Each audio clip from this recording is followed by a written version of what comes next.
aí, sou bom? Eu sou o Nando, sou professor de biologia e eu vou te entregar um curso completo de biologia aqui no YouTube, com aulas em alto nível, extremamente completas e aprofundadas. Só que para que eu consiga atingir o maior número possível de estudantes pelo Brasil, eu gostaria de te fazer um pedido. Gostaria que você se inscrevesse aqui no meu canal e já compartilhasse essa aula com seu amigo que também está estudando para o Enem. Então bora lá, sem mais delongas, roda a vinheta e bora para a aula.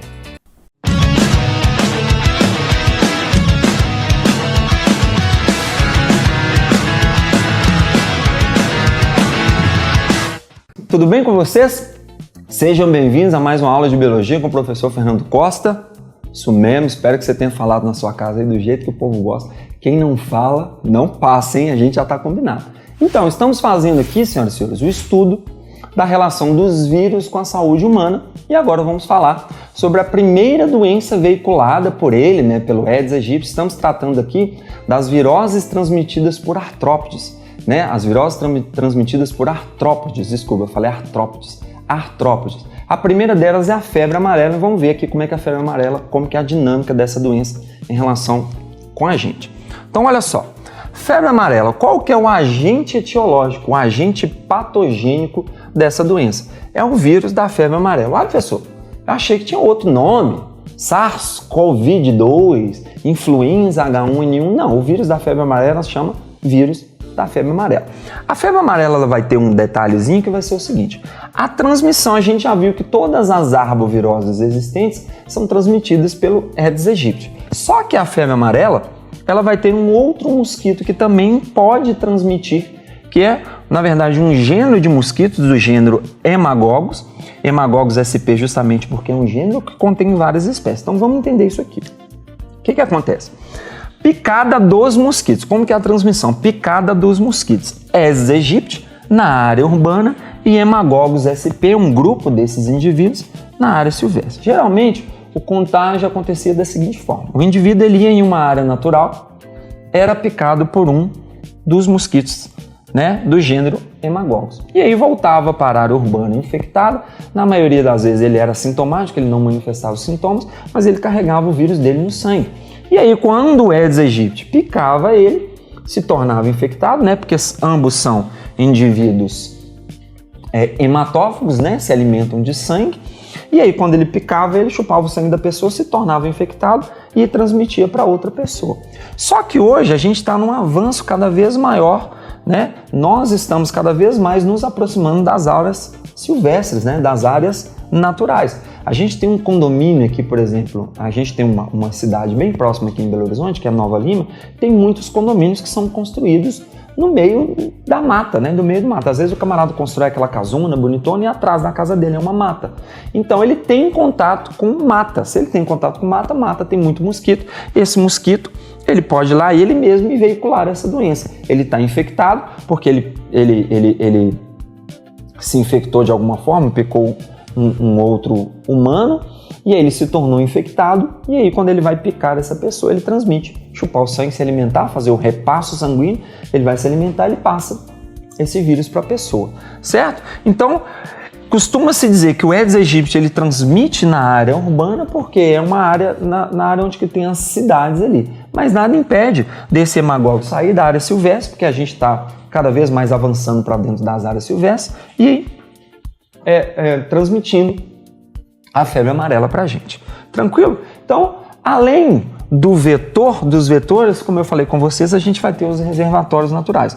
Os reservatórios naturais desses indivíduos são os primatas, são os macaquinhos. Gente, eu queria enfatizar isso aqui. Os primatas, os macaquinhos, eles são tão vítimas quanto a gente. Qual que é o conceito de reservatório mesmo que a gente criou? O conceito de reservatório é o seguinte: são os hospedeiros que guardam, que carregam no corpo deles, no organismo deles, o agente etiológico que podem ou não manifestar a doença. Então você tem alguns macaquinhos que têm, o vírus da febre amarela, não manifesta doença nenhuma, mas tem alguns que manifestam a doença igualzinho a gente, adoecem e morrem igualzinho a gente. Então quando teve o surto, se não me engano, em 2017 da febre amarela aqui no Brasil, o povo começou a matar macaco de tudo quanto é jeito por falta de informação. Então, informação é uma arma. Você que está tendo acesso à informação, você pode se considerar uma pessoa privilegiado. Então você que é uma pessoa privilegiada, que tem acesso à informação, que está tendo essa aula comigo, passe essa informação para frente para pessoas que não têm essa mesma possibilidade, para pessoas que não têm acesso à informação como você.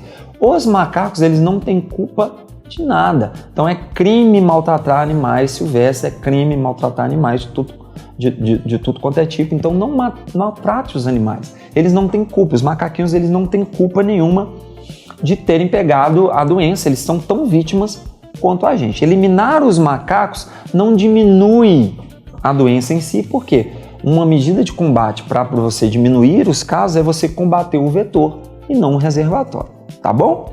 Valeu demais.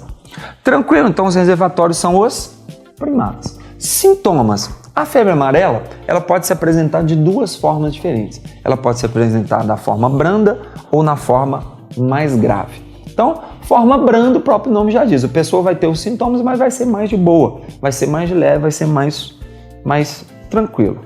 Quais são os sintomas da forma branda da febre amarela? Então, a pessoa vai ter uma febre alta, né? Até mesmo porque chama febre amarela. Se não tivesse febre, não ia chamar febre amarela. Então, a pessoa vai ter uma febre alta, calafrios gerados geralmente por causa dessa febre, né? Então a pessoa tem febre alta e calafrios. Esses calafrios é porque a temperatura nossa está mais alta. E aí a tendência natural é a gente sempre perder calor para o meio. Se a nossa temperatura está mais alta do que o meio, nós vamos perder calor para o meio. Então uma vez que a gente perde calor para o meio, o nosso pelo ele tende a ouriçar, né? É o arrepio, né? O que a gente chama na minha terra de arrupeio. E arrupiou é quando a gente está perdendo calor para o meio e a gente sente aquela perda de calor momentânea que é o calafrio, certo?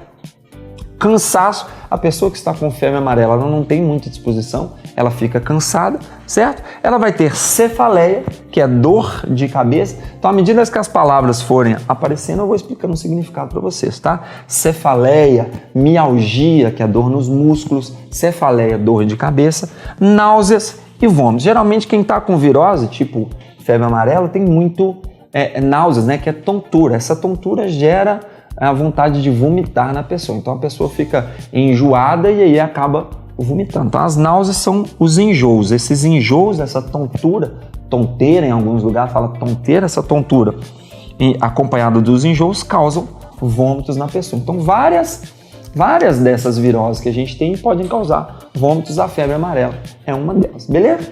Geralmente quem tem a forma branda, o próprio sistema imune combate, gera resposta imune e a pessoa fica curada.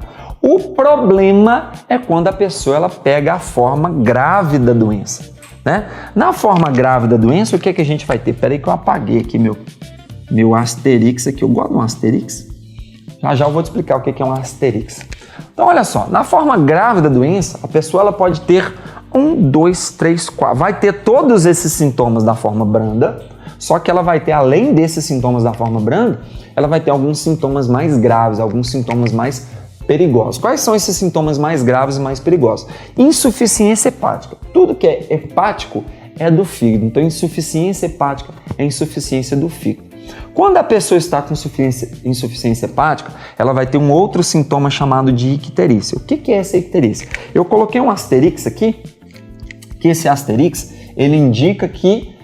Por que eu coloquei isso aqui? Porque a icterícia, ela não é um sintoma exclusivo da febre amarela. Qualquer doença, tá? Qualquer doença que ataque o fígado, qualquer doença que faça o fígado da pessoa funcionar, mal funcionado, faça o fígado da pessoa falhar, a pessoa vai ficar com esse sintoma de icterícia. E aí vai entrar aí, você pode ter as hepatites todas, né? A febre amarela, até mesmo porque a hepatite chama hepatite porque ataca o fígado. A febre amarela, a pessoa pode ter cirrose medicamentosa, cirrose causada por excesso de álcool, e aí todas essas doenças que atacam o fígado, a pessoa vai ter icterícia.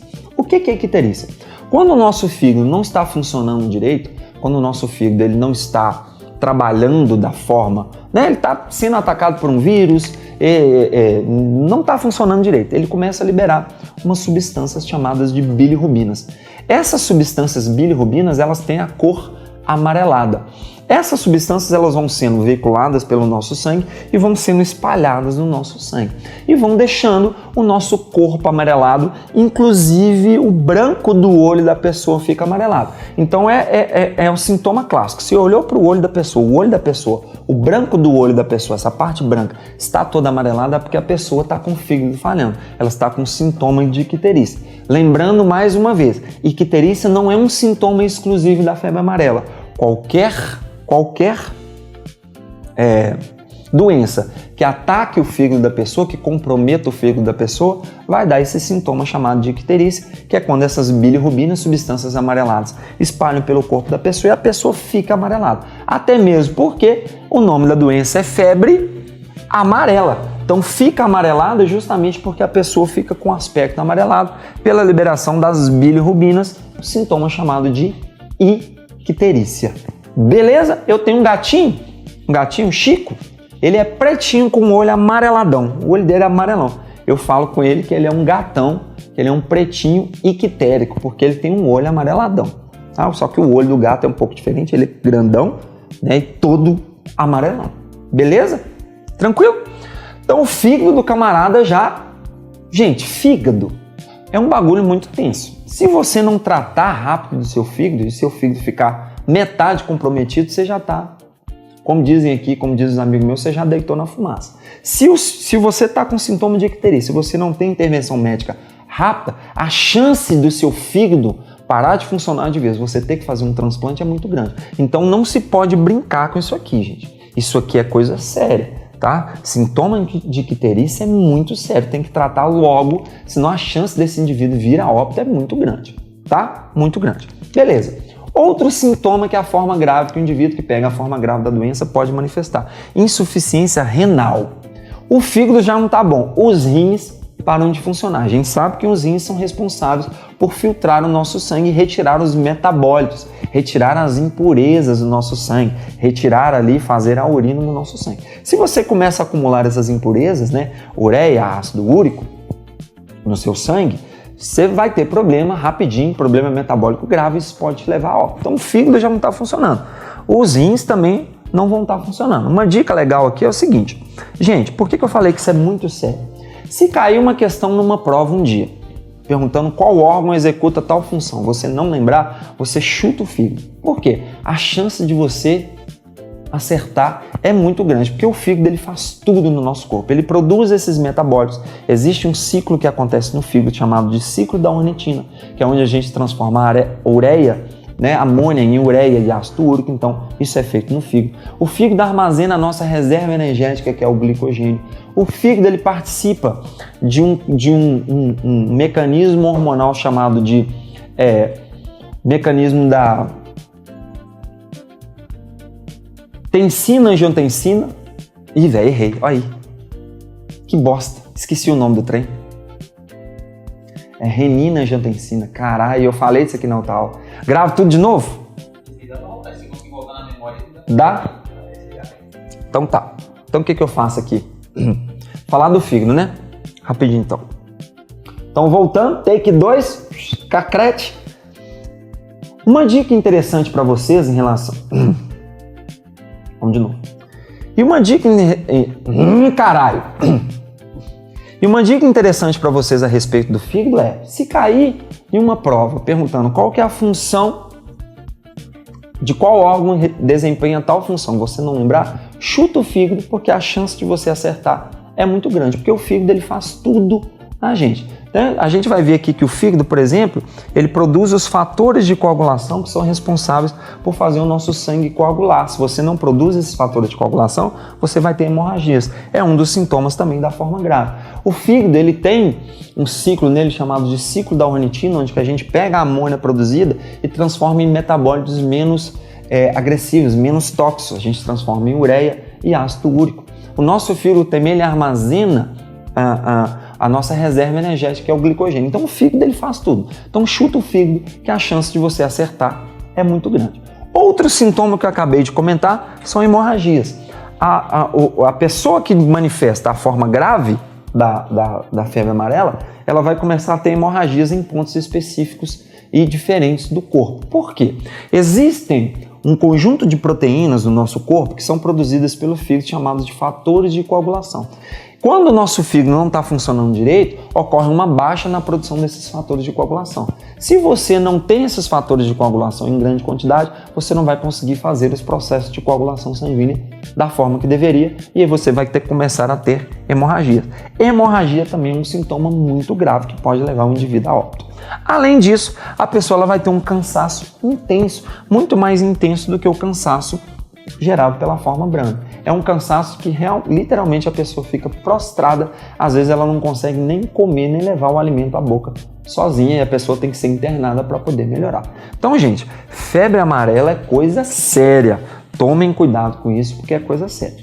Uma última coisa aqui que eu queria comentar com vocês, rapidinho, é que a maioria das pessoas que pegam a febre amarela, seja a forma grave, seja a forma branda, seja a forma grave, que se recuperam, que o sistema imune consegue combater e eliminar o vírus, eles ficam com imunização permanente. O que quer dizer isso? Volta lá na aula de métodos de imunização que eu te expliquei. Você vai gerar anticorpos contra essa doença e a resposta imune. Essa resposta imune vai gerar uma memória imune. O seu corpo vai aprender como combater essa doença. Uma vez que seu corpo combate essa doença, que ele aprende como combater essa doença, né?